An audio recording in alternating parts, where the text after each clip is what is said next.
partie. On a des représentations paramétriques des droites D et E, et on cherche à étudier leur position relative. On s'intéresse d'abord à leur orientation dans l'espace, c'est-à-dire pour deux droites, savoir si leurs vecteurs directeurs sont colinéaires.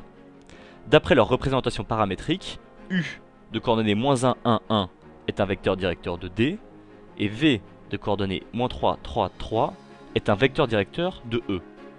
Et comme 3U égale V, leurs vecteurs directeurs sont colinéaires, elles ont une même orientation. Autrement dit, les deux droites sont parallèles. Il faut juste alors s'assurer que ce ne sont pas exactement les mêmes droites.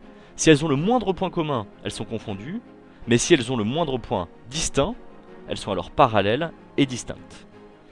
Prenons A de coordonnées 1, 2, 3, qui est un point de D, parce que c'est quand le paramètre T vaut 0.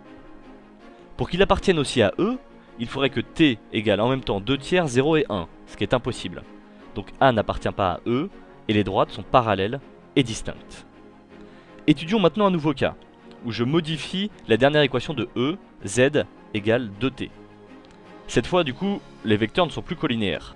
Et le cours me dit qu'elles ont soit un unique point d'intersection, si elles sont coplanaires, elles sont séquentes, soit elles n'ont aucun point d'intersection, elles sont simplement non coplanaires.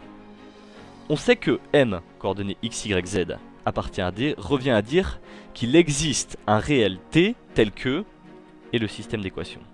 On sait que M, coordonnées x, y, z, appartient à E, revient à dire qu'il existe T tel que, et son système d'équations. Mais attention, pour avoir les deux en même temps, pour que M appartienne à l'intersection de D et de E, on va devoir renommer l'un des réels. Parce que le T rouge, c'est pas le même paramètre que le T vert. On va donc dire qu'il existe deux réels, K et T, tels que, et là comme X vaut à la fois 1 K et 3 3T, on va avoir des égalités entre ces expressions, de même pour Y et pour Z. Deux possibilités, soit on obtient un couple K et T qui fonctionne, on trouve une unique solution, et donc le point d'intersection. Soit, comme ici on obtient un système impossible à résoudre, K ne peut pas valoir à la fois 3T et -2 plus 3T, auquel cas les deux droites n'ont pas de point d'intersection, et on dit qu'elles sont non coplanaires. On étudie d'abord l'orientation des deux droites, à l'aide de leur vecteur directeur, pour exclure le cas particulier où elles seraient parallèles.